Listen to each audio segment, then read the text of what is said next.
In this exercise, we will learn the Sharpen Tool.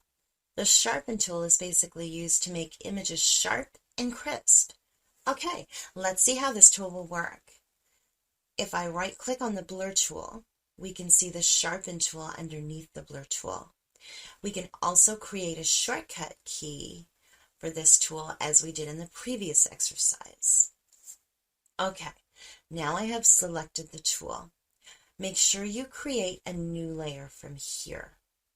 Okay, now click and drag your mouse a little bit on the eye. Something like that. Not too much. Okay, if I click many times, then it will look something like that.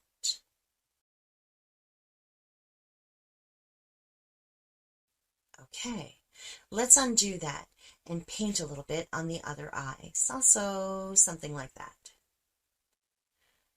We can also work on the lips and eyebrows. Okay, next we will pick the soft edges brush mode in normal or better. And the strength can be decreased and increased, but lower is better. Almost 25 to 50 for face retouch. Make sure that the sample all layers is checked on, and protect detail also is checked on. Let's try this one. Something like that. And we can see it is not looking good now.